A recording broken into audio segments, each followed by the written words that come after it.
આખા દિવસમાં કઈ કઈ મોટી ઘટનાઓ બની છે, ક્યાં ક્યાં મહત્વના અને તમારા જાણવા જેવા સમાચાર બન્યા છે, એ બધા વિશે આપણે આજના વિડીયોમાં ટૂંકમાં ચર્ચા કરી લઈએ. અને શરૂઆત આપણે રાજસ્થાનથી કરીએ તો આપણે બધાને ખબર છે કે પહેલગામ હુમલા અને ઓપરેશન સિંદૂર પછી આખા દેશમાં પાકિસ્તાન સામે વિરોધ પ્રદર્શન થઈ રહ્યા છે, લોકોમાં આક્રોશ જોવા મળી રહ્યો છે. એવામાં રાજસ્થાનના જયપુરમાં લોકોએ અલગ જ રીતે વિરોધ નોંધાવ્યો હતો. એમને પોતાની જે મીઠાઈ છે તેમાંથી પાક નામ હટાવીને શ્રી નામ લગાવી દીધું છે. જેમ કે જયપુરની સૌથી ફેમસ મીઠાઈ મૈસૂર પાકમાંથી તેમને પાક શબ્દ હટાવી દીધો છે અને હવે તેઓ જ મૈસૂર શ્રી બોલાવશે તેને. આટલું જ નહીં, ભારત અને પાકિસ્તાન વચ્ચે જેવી તણાવની સ્થિતિ હતી એ સમયે તુર્કીએ પણ પાકિસ્તાનનો સાથ આપ્યો હતો. એવામાં સુરતમાં તુર્કીવાડ નામનો એક વિસ્તાર છે તેનું પણ નામ બદલાવાની માંગ ઉઠી છે. પહેલગામ હુમલા બાદ ભારતે પોતાનું જે હવાઈ ક્ષેત્ર છે એ 23 જૂન સુધી પાકિસ્તાન માટે બંધ કરી નાખ્યું છે. મહત્વની વાત એ છે કે ઉડ્ડયન મંત્રાલય દ્વારા આ માહિતી આપણા સુધી પહોંચાડવામાં આવી છે.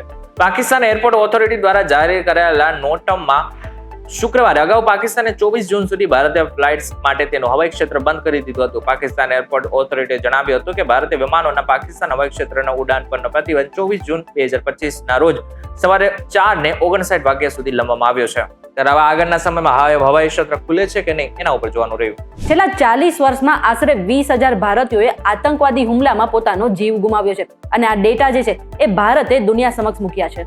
સિંધુ જળ સંધિ પર એરિયા ફોર્મ્યુલા મીટિંગમાં ભારતના યુએનમાં કાયમી પ્રતિનિધિ એમ્બેસેડરે પાકિસ્તાનના આક્ષેપોનો આકરો જવાબ આપ્યો હતો. આ સમયે પાકિસ્તાને ભારત પર આક્ષેપ કર્યો હતો કે તેઓ પાણીને યુદ્ધના શસ્ત્ર તરીકે ઉપયોગ કરી રહ્યું છે. જેના જવાબમાં હરીશે કહ્યું હતું કે પાકિસ્તાન દ્વારા સમર્થિત આતંકવાદના કારણે સિંધુ જળ સંધિને સસ્પેન્ડ કરવામાં આવી છે. ભારતે 65 વર્ષ પહેલા સદભાવનાની લાગણીથી સિંધુ જળ સંધિમાં પ્રવેશ કર્યો હતો અને છેલ્લા 6.5 દાયકામાં પાકિસ્તાને ભારત પર 3 યુદ્ધ કર્યા છે અને હજારો આતંકવાદી હુમલા પણ કરાવ્યા છે. એટલે જ્યાં સુધી પાકિસ્તાન આતંકવાદને સમર્થન કરશે ને ત્યાં સુધી સિંધુ જળ સંધિ જે છે એ સસ્પેન્ડ જ રહેશે. ઓપરેશન સિંદૂર બાદ પ્રધાનમંત્રી નરેન્દ્ર મોદી પહેલી વખત ગુજરાતના પ્રવાસે આવી રહ્યા છે. વડોદરામાં પીએમ મોદીનો રોડ શો યોજાવાનો છે. ઓપરેશન સિંદૂરની થીમ પર આ રોડ શો યોજાવાનો છે. વડાપ્રધાનનું ભવ્ય અભિવાદન પણ કરવામાં આવશે. 25,000 મહિલાઓ વડાપ્રધાનનું અભિવાદન કરશે. જૂના એરપોર્ટથી એરફોર્સ સુધી આ સિંદૂર સન્માન યાત્રા યોજાશે. યાત્રાના રૂટ પર તૈયારીઓ પૂરજોશથી શરૂ કરી નાખવામાં આવી છે. રૂટ પર ઓપરેશન સિંદૂરની થીમ પર વિવિધ બેનરો પણ લગાવવામાં આવ્યા છે. આ સાથે રૂટ પર સાંસ્કૃતિક ઝાંખી માટે સ્ટેજ પણ લગાવવામાં આવ્યો છે. મહિલાઓ અભિવાદન કરી શકે તે માટે બેરિકેડ લગાવવાની વ્યવસ્થા પણ કરવામાં આવી છે. આ સાથે અમદાવાદમાં પણ પ્રધાનમંત્રી નરેન્દ્ર મોદી એક રોડ શો કરવાના છે. દરેક લોકોએ છત્રી અને રેઇનકોટ કાઢી લેવા જોઈએ કારણ કે ઓફિશિયલી ભારતમાં ચોમાસાની એન્ટ્રી થઈ ગઈ છે અને કેરળમાં 8 દિવસ અગાઉ જ જે ચોમાસું છે એ આવી ગયું છે અને આ સાથે સાથે આવનાર 2 દિવસમાં કેરળમાં અનેક જગ્યા પર ભારે વરસાદ પણ પડી શકે છે અને આની અસર આપણા મહારાષ્ટ્ર, ગુજરાત અને ગોવા પર પણ પડી શકે છે. આ સાથે અત્યારે આખા દેશમાં વરસાદી માહોલ છવાયો છે અને ખાસ કરીને જમ્મુ કાશ્મીર અને ઉત્તરાખંડમાં પણ અનેક જગ્યા પર ભારે વરસાદ અને કરા પણ પડ્યા છે. ગુજરાત ઉપર વાવાઝોડાનો સંકટ ટળ્યું છે પરંતુ કમોસમી વરસાદ હજુ પણ આવી શકે છે. અંબાલાલ પટેલે આગાહી કરી છે કે રાજ્યમાં આગામી 5 દિવસ ભારે વરસાદની આગાહી છે. વેલ માર્ગ લો પ્રેશર આજે ડિપ્રેશનમાં પરિવર્તિત થઈ ગયું છે. આગામી 5 દિવસ માછીમારોને દરિયો ન ખેડવા સૂચના આપી દેવામાં આવી છે. બીજી તરફ સૌરાષ્ટ્રના દરિયાકાંઠાના વિસ્તારોમાં ભારે વરસાદની આગાહી પણ છે. દરિયામાં પવનની સ્થિતિ વચ્ચે 1 નંબરનું સિગ્નલ લગાવ્યું છે. અમરેલીના જાફરાબાદ બંદર પર દરિયો તોફાની બન્યો છે. માછીમારોને દરિયો ન ખેડવા સૂચના આપી દેવામાં આવી છે. જાફરાબાદ, શિયારબેટ, પીપાવા પોર્ટ, ધારાબંદરના માછીમારોને આ સૂચના આપવામાં આવી છે. તકેદારીના રૂપે 1 નંબરનું સિગ્નલ પણ લગાવી દેવામાં આવ્યું છે. અને મહત્વનું છે કે છેલ્લા 24 કલાકની અંદર 16 કરતા પણ વધારાના જે તાલુકા છે ત્યાં વરસાદ પડ્યો છે. ગુજરાત પર ચોમાસું આવવા જઈ રહ્યું છે. વરસાદ પણ શરૂ થઈ ગયો છે. એવામાં અત્યારે વલસાડ મહાનગરપાલિકાએ 90 લાખ રૂપિયાના ખર્ચે પ્રી મોન્સૂનની કામગીરી શરૂ કરી છે. શહેરમાં ઠેર ઠેર પાણી ભરવાની સમસ્યાથી છુટકારો મેળવવા માટે આ તૈયારી શરૂ કરી દેવામાં આવી છે. પરંતુ દર વર્ષે સરેરાશ 120 ઇંચથી વધારે વરસાદ પડતા ઠેર ઠેર પાણી ભરાયેલા જોવા મળે છે. આ સમસ્યા દૂર કરવા માટે મહાનગરપાલિકા અત્યારે તૈયારી કરી રહ્યું છે.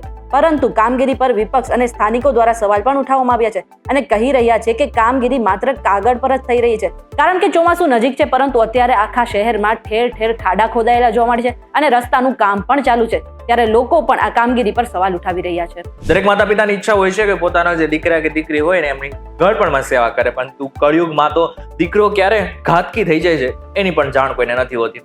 આવો જ કિસ્સો મહીસાગરમાંથી સામે આવ્યો છે, જ્યાં ખાનપુર ગામમાં નિવૃત્ત પોલીસ કર્મચારી સોમાભાઈ માલીવાડને પોતાના દીકરા બાબુ માલીવાડ સાથે અણબનાવ ચાલતો હતો.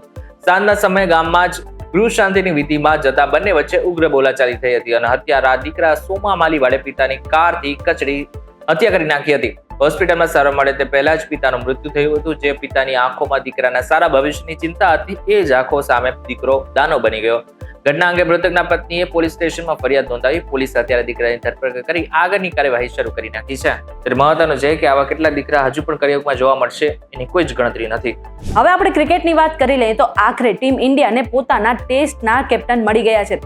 ઇંગ્લેન્ડ પ્રવાસ માટે ભારતીય ટેસ્ટ ટીમની જાહેરાત કરવામાં આવી છે અને કેપ્ટનશીપની જવાબદારી શુભમન ગિલને સોંપવામાં આવી છે, જ્યારે રિષભ પંતને વાઇસ કેપ્ટન બનાવવામાં આવે છે. આ સાથે જ હર્ષદીપ સિંહ અને સાઈ સુદર્શન જેવા ખેલાડીને પણ પહેલી વખત ટીમમાં તક મળી છે. જાણીતું છે કે વિરાટ કોહલી, રોહિત શર્મા અને રવિચંદ્ર અશ્વિન જેવા ખેલાડીઓએ અત્યારે ટેસ્ટમાંથી નિવૃત્તિ લઈ લીધી છે, એટલા માટે તેઓ ઇંગ્લેન્ડનો પ્રવાસ નહીં કરે. ફરીવાર અમેરિકામાંથી ભારતીયો માટે ખરાબ સમાચાર આવ્યા છે. ના માત્ર ભારતીયો માટે પરંતુ આની સાથે દેશના જેટલા પણ દેશો છે એમના માટે ખરાબ સમાચાર સામે આવ્યા છે. અમેરિકાના રાષ્ટ્રપતિ ડોનાલ્ડ ટ્રમ્પે અમેરિકા ફર્સ્ટ નીતિ હેઠળ ગઈકાલે એપલને દેશની બહાર ઉત્પાદન કરવા પર 25% ટેરિફ લાદવાની ચીમકી આપી હતી. ત્યારબાદ ટ્રમ્પે સ્પષ્ટતા કરી છે કે આ ટેરિફ માત્ર એપલ પર જ નહીં પણ સેમસંગ જેવા અન્ય સ્માર્ટફોન મેકર્સ પર પણ લાગુ થશે.